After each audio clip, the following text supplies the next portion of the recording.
Hello and welcome. It's 10 a.m. on Thursday, the 18th of September. You're tuned in to our mid-morning newscast here on ARIRANG TV. I'm Mark Broome. Let's take a look at what's making the headlines. The government has proposed a 5.7% hike in its budget spending for next year as policymakers attempt to reinvigorate the sluggish domestic recovery.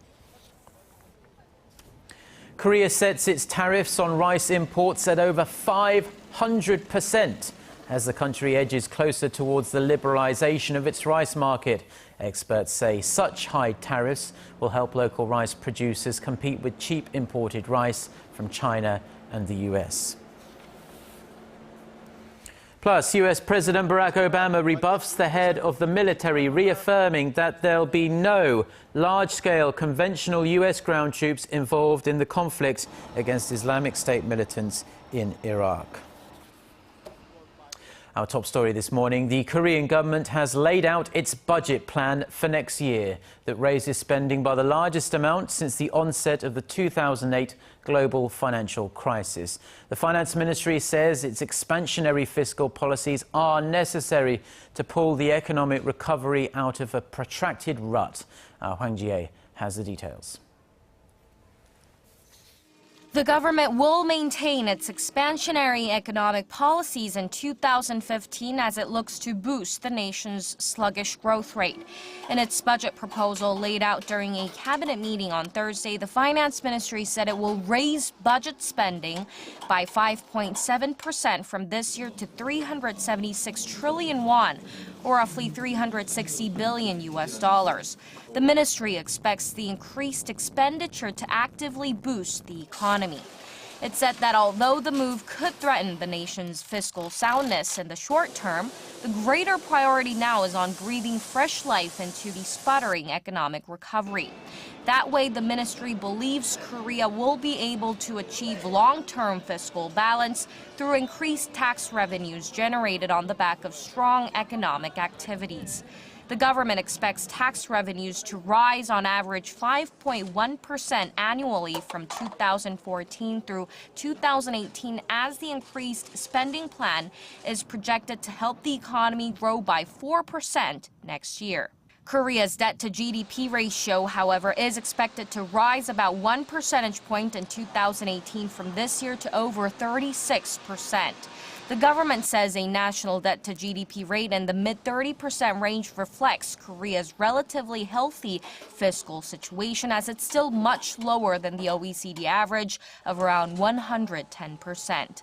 The expansionary budget also includes increasing expenditure in safety-related government projects like an overall inspection of safety facilities.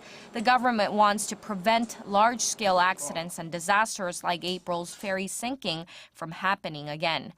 The new budget proposal is in line with the government's recent efforts to prop up growth that included an additional spending plan worth $11 billion in the second half of this year. Hwang Ji-ae, Arirang News.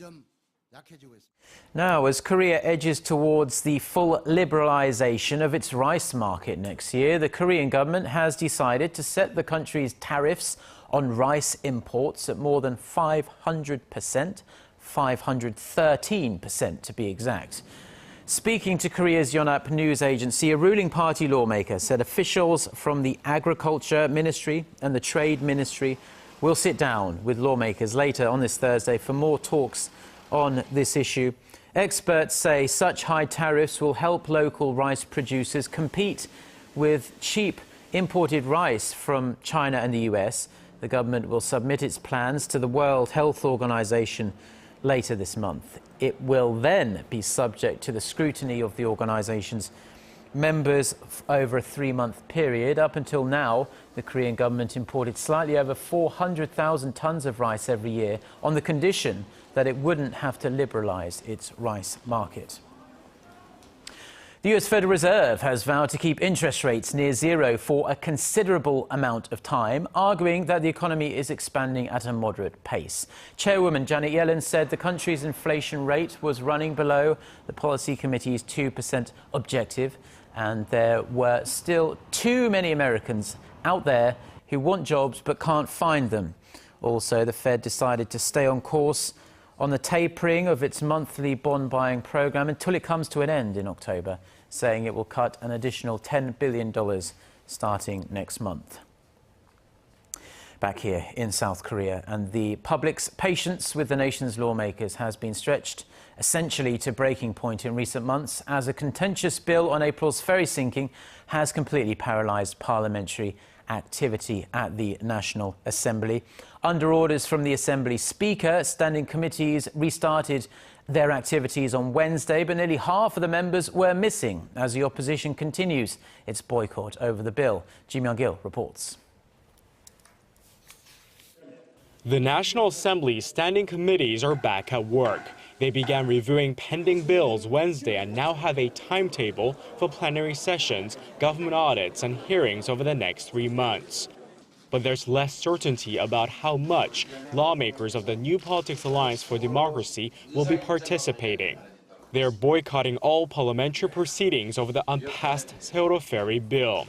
But the ruling party says it may proceed with voting on some 91 draft bills that have already been reviewed by both parties, whether the opposition is present or not. We have decided to proceed with legislative activities for the country and the people. We will continue our dialogue with the opposition party to normalize parliament. But before that can happen, the main opposition New Politics Alliance for Democracy will have to normalize its own party. Despite increasing pressure from members of her own party to step down, its interim chief Park Young-sun said Wednesday that she wasn't going anywhere and also had words for President Park Geun-hye. It is unbelievable that President Park sent an ultimatum to the National Assembly calling for its normalization. This clearly shows that the presidential office has been meddling in the Sewol bill negotiations behind the scenes. Park also said the main opposition would resume talks with the ruling party over the much contested bill that would set up an investigation into April's ferry disaster. With Park Young-sun staying on, Korea's main opposition party will now try to regain its political footing, come to an agreement with the ruling party on the matters of contention, and resume its legislative duties at the National Assembly. Ji Myung-gil, ARIRANG News. Now, ahead of her departure for New York, President Park Geun-hye has expressed her hope that the foreign ministers of the two Koreas can sit down for talks on the sidelines of the UN General Assembly, which is taking place, of course, in that city in the US. In an interview with Reuters, the president said Seoul is always willing to hold constructive dialogue with Pyongyang. Choi Yi-sun has more.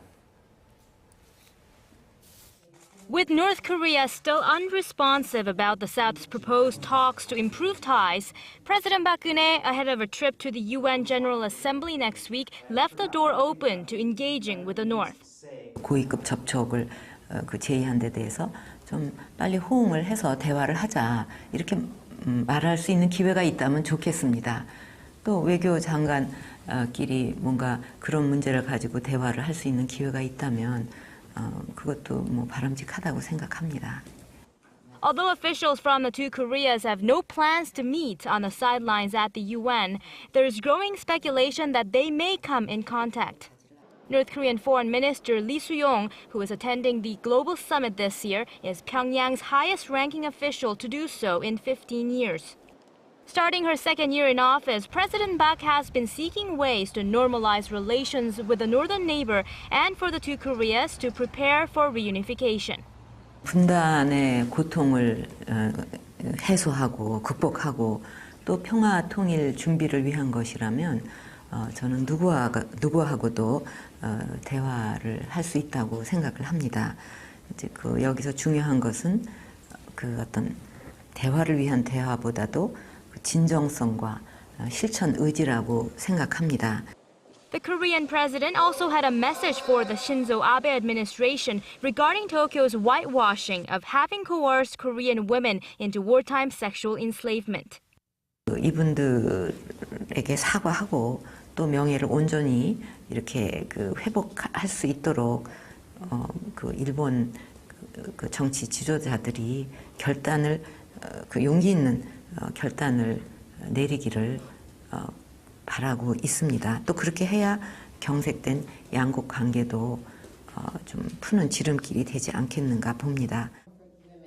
Attention now shifts to President Park's diplomacy during her stay at the UN and what message she will have for regional neighbors in her first UN General Assembly address.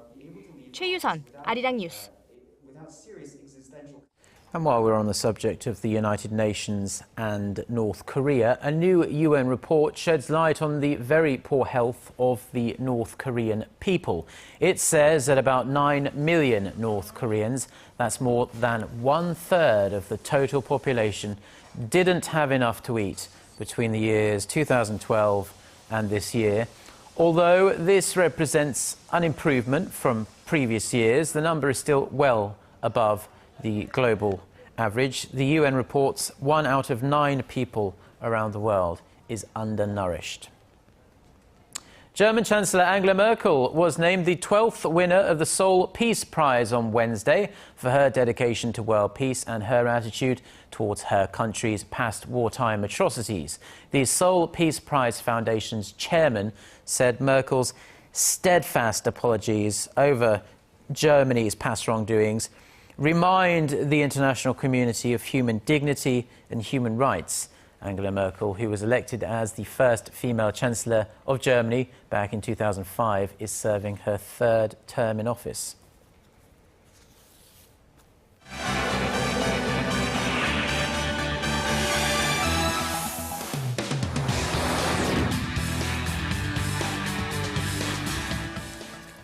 Let's turn now to some international headlines we're following on this Thursday. For that, we turn to Eunice Kim, and she's standing by at the news centre for us. Very good morning to you, Eunice. Good morning, Mark.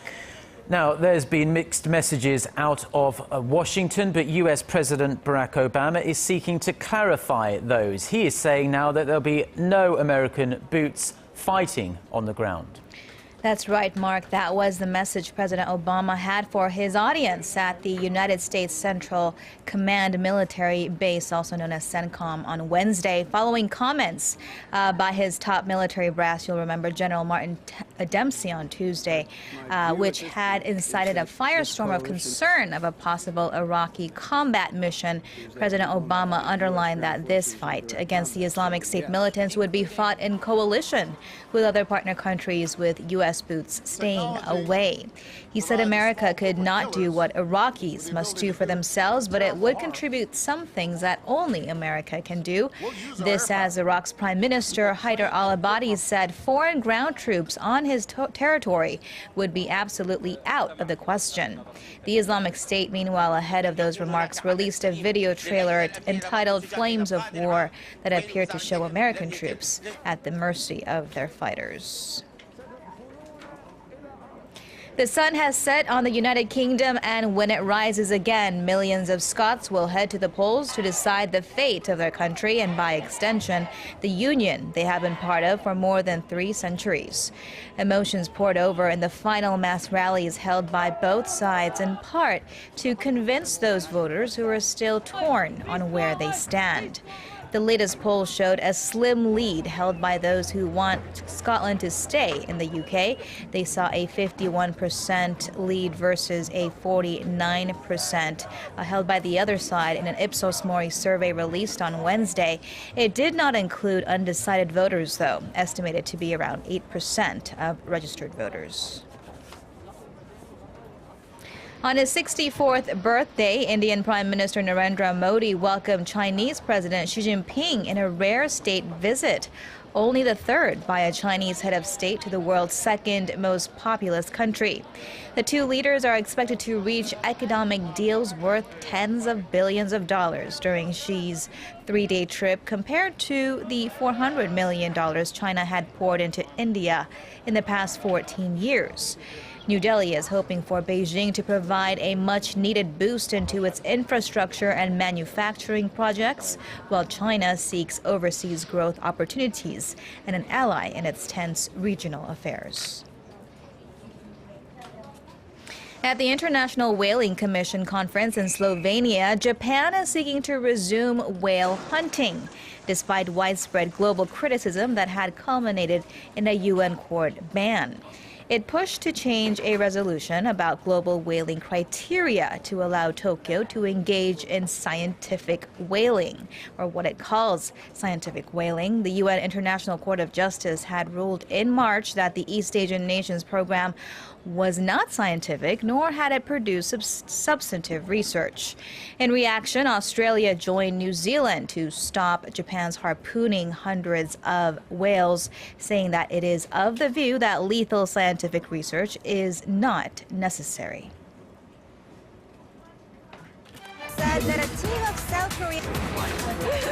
Get connected to Korea and the world. Join us every weekday for the latest developments out of Korea, Asia, and beyond. On air, on your mobile, and online, we lead the way every day. ARIRANG News. To try and resolve the crisis in Ukraine, the European Union also offers 15 billion. Now back here in Korea, and for a limited time only, the country's wonderful royal palaces are leaving their doors open for visitors well into the night, and there really is no better time to usher in the cool autumn season. Our Kim Min-ji takes us to one palace where you can wander around the grounds until 10 p.m. Soft, ambient lighting sweeps over Changgyeong Palace. Friends and families take in the beauty of the royal palace, lovers follow the trails once used by kings and queens, while others simply capture the moment on camera. It's great. The light really brings it out. It brings out the architecture in the dark. It's my first visit at night. I'm happy that I get to show such beautiful places to my boyfriend. Changsa-chorong, or traditional Korean lanterns placed around the palace grounds, amplify the beauty of the royal structures. Visitors sit around the palace sharing their stories as the night deepens. The palace is extremely beautiful, and we are enjoying the quiet and gentle atmosphere here. Although tickets for the night tours are no longer available online, foreigners and the elderly can buy tickets on site for 1,000 won, or about $1. Kim Min-ji, ARIRANG News. Now, it's not unusual for stores to play classical music for their customers, but what about a live orchestra performance? As our Im Yoon-hee reports, one such event recently took place at one of Seoul's busiest shopping centres. It's known as Korea's shopping mecca, but Myeongdong is now also a stage for a romantic classical concert. The music from dozens of instruments floated into the open air on Tuesday, stopping passerbys in the midst of their shopping excursions. From the whimsical solo of a violinist to an effervescent xylophone spectacle, the Eurasian Philharmonic Orchestra gives these shoppers a new type of experience. By chance, it was my wedding anniversary, so I came out with my wife, child, and in-laws. Lucky for us, we were able to experience this classical music concert. It's my first time here, and I think it's a very good idea to promote this kind of music in the society today. I feel really good. I feel some energy in my body. This is the first time I'm seeing something like this, and it's really lifting my spirits. The members of the Eurasian Philharmonic have been sharing their music with audiences since 1998, led by world-renowned conductor Kim Nan-se. And though they're usually on a formal stage, for the first time they've taken to the streets, bringing a classical music experience to the general public. I want to give people what they want and make them happy. I can do all this in the streets and even give people a new cultural experience. Live classical music doesn't have to be out of reach. In fact, you might just find it around the corner while out on a simple shopping errand. Im Yoon-hee, ARIRANG News.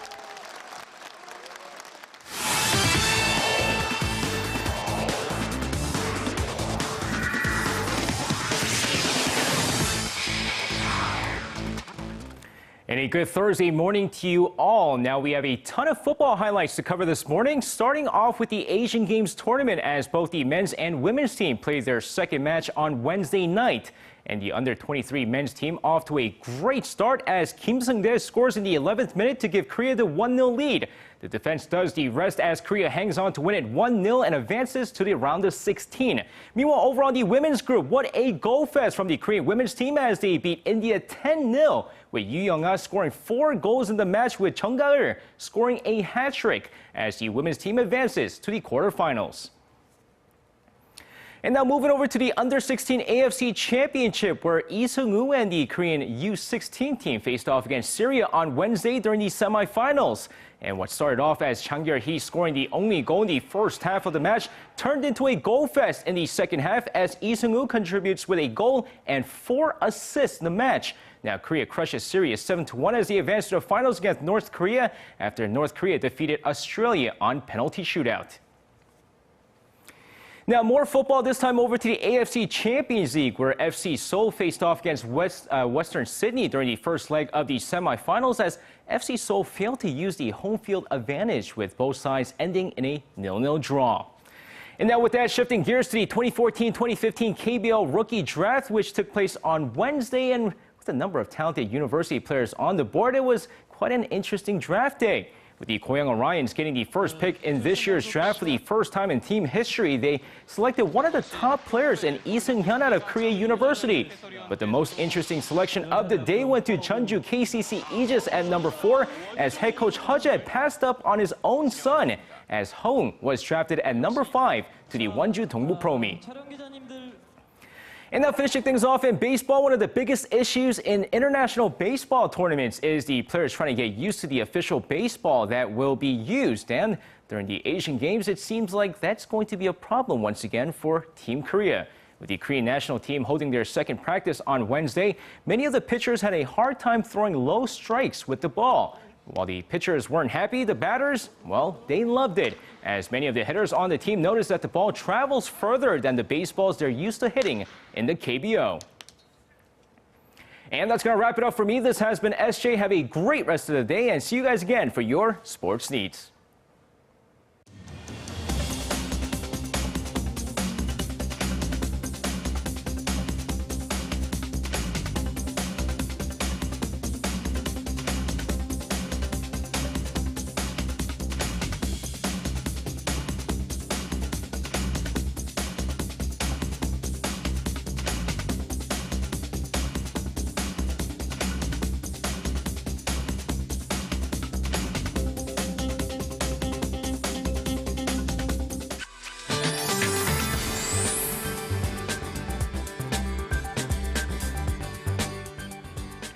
Good morning. Layers of clouds are covering up the peninsula, and partly cloudy morning should turn to a bit brighter afternoon for the upper provinces, while down south will continue to be under partly to mostly cloudy skies. And this morning was quite chilly in afternoon highs, but will be much warmer than yesterday. In the meantime, those southern areas will have similar highs to yesterday. So let's take a closer look at the readings for today. The daily lows here in Seoul was only 16 degrees Celsius, but the high will jump up to 27, while Daegu and Busan will only make it to 24, and Gwangju will climb to 25 this afternoon. Now for other regions, it looks like Jeju Island and Daejeon will top out at 23 and 26 respectively, and Dokdo should see highs of 22. Now the weather outlook for the rest of the week is looking sunny and breezy for here in the capital. And if you're making outdoor plans for this coming up weekend, it looks like Saturday should be a better day as we have rain in the forecast on Sunday. So please do keep that in mind. Now that's all for Korea, and here's the international weather for viewers around the world.